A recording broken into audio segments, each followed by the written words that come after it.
अस्सलाम वालेकुम फ्रेंड्स। तो आपने देख लिया होगा थंबनेल में कि एसबीआई का एईपीएस सिस्टम बंद होने वाला है। तो फ्रेंड्स, सबसे पहले हम लोगों से बैंक ऑफ बड़ौदा का एईपीएस सिस्टम को छीना गया। सेंट्रल बैंक का भी बहुत सारे खाता को ब्लॉक कर दिया गया। बहुत सारी जगहों पर यानी कि एईपीएस सिस्टम भी बंद हो गया। तो उसके बाद दोस्तों, बैंक ऑफ इंडिया का भी एरर अभी भी चल रहा है और एसबीआई का भी एरर आने लग गया है। दोस्तों, ये एरर एक दो कस्टमर को नहीं आ रहा है। अगर हमारे कस्टमर 10 आते हैं पूरे दिन के अंदर में, तो उनमें से 7 या 6 का कुछ इस तरह से एरर आता है। Transaction amount exit limit, transaction amount limit consumed, please check the withdrawal limit of bank. यानी कि ये कह रहे हैं दोस्तों कि कस्टमर का लिमिट जो है कि खत्म हो गया है। वो जो है कि जो 4 लिमिट देता है उसको यूज कर लिया है।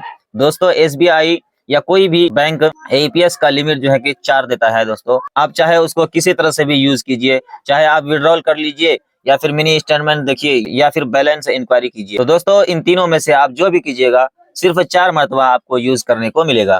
तो फ्रेंड्स, अभी जो है कि ये 4 मरतबा भी यूज नहीं होता है, बल्कि 1 महीने में महीना शुरू होते ही 1 मरतबा भी कोई शख्स फिंगर नहीं लगाता है, फिर भी उसके अंदर भी यही एरर आता है, ट्रांजैक्शन अमाउंट एग्जिट लिमिट का। तो फ्रेंड्स, ये जो है कि एसबीआई वाले को देखना चाहिए।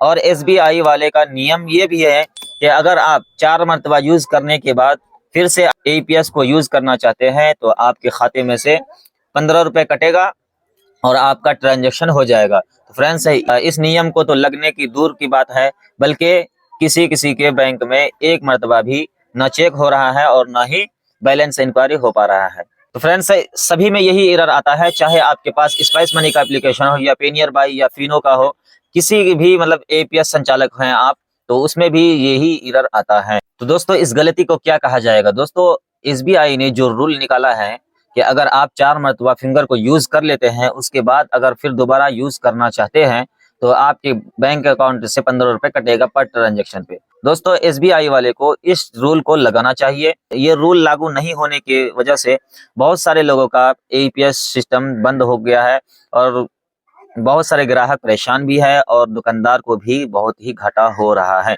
बैंक ऑफ बड़ौदा का जो एईपीएस सिस्टम बंद हुआ है, ये भी कुछ इसी तरह से हुआ था। पहले किसी का सस्पेक्टेड फ्रॉड लिखा आ रहा था और किसी का कुछ और लिखा आ रहा था, किसी का 30 मिनट का एरर आ रहा था।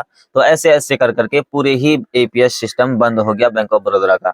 और दोस्तों, बैंक ऑफ इंडिया का भी कुछ इसी तरह से ही एग्जिट लिमिट का एरर आ रहा है। तो फ्रेंड्स, क्या आपके पास भी ये एरर आता है? तो आप भी कमेंट करके जरूर बताइए। मैंने अगल बगल से पता किया है, हर तरफ यही बात फैली हुई है कि एरर आ रहा है, हमारे एपीएस सिस्टम में भी आ रहा है।